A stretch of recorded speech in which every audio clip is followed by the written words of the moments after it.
हेडलाईन्सचे प्रायोजक आहे NBC bearings, लांब पळण्यासाठी। काल सोबत होता तोच आता आपला शत्रू। धनुष्यबाणही चोरलं। महाराष्ट्रातील सर्व प्रकल्प गुजरातला नेले। आता तुम्ही सुद्धा जाणार का? उद्धव ठाकरेंचा सवाल। 2024 ला केंद्रात आमची सत्ता येणार आणि आम्ही आणणारच। जय श्रीकृष्ण बोला, हुकुमशाहीला संपवा। उद्धव ठाकरेंचा भाजपवर निशाणा। तर आमचं ओरबाडून गुजरात मजबूत करू नका, ठाकरेंची टीका। बारामतीमध्ये आजवर तुम्ही अनेकांचं ऐकलं, आता इथून पुढे फक्त माझं ऐकायचं, इतर कुणाचंही नाही। बारामतीतल्या कार्यकर्ता मेळाव्यात अजित पवारांचं भाषण। काहींनी वयाच्या 38व्या वर्षी वेगळा व्हायचा निर्णय घेतला, तर मी वयाच्या 60व्या वर्षी। अजित पवारांची शरद पवारांवर टीका। कोणी सोबत येत नसेल तर लोकसभेच्या 48 जागा ताकदीनं स्वबळावर लढवणार, वंचितच्या प्रकाश आंबेडकरांचं मोठं वक्तव्य। सलीम कुत्ता प्रकरणात सुधाकर बडगुजरांसह 19 जणांची आज पुन्हा चौकशी। भाजप पदाधिकाऱ्याच्या सहभागाबाबत बडगुजर काय बोलणार याकडे लक्ष। मुंबईच्या चुनाभट्टीमधील गोळीबार प्रकरणी 4 आरोपींना अटक। गँगमधील जुन्या भांडणाचा राग मनात धरून गोळीबार, एकाचा मृत्यू, 4 जखमी।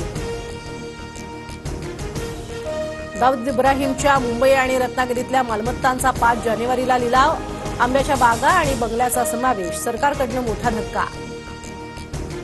बीडच्या परळीमध्ये राख माफियांचा हैदोस, दादागिरी आणि दाधारी वडगावमधील अवैधरित्या राखेच्या वाहतुकीनं ग्रामस्थ संतप्त। राखतळ्यामध्ये स्फोट घडवल्यानं विहिरी उद्ध्वस्त, विहिरीतील पाणी शेतात। राज्यात एप्रिल मे महिन्यात पाणीबाणीचं संकट ओढवण्याची शक्यता। 3000 धरणांमधील पाणीसाठा 76%वर। ड्युटी संपून दुचाकीवरनं घरी जाणाऱ्या पोलीस हवालदाराचा पतंगाच्या मांजानं गळा चिरला। उपचाराआधीच मृत्यू, सांताक्रूजमधील धक्कादायक प्रकार। ठाण्यामध्ये कोरोनाचा शिरकाव, आतापर्यंत JN1 व्हेरियंटचे एकूण 5 रुग्ण, 9 रुग्ण सध्या होम क्वारंटाईन। राज्यातील कोरोनाबाधितांची संख्या 153 वर, काल 50 नव्या रुग्णांची नोंद। सध्या राज्यातील मृत्यूदर 1.81%।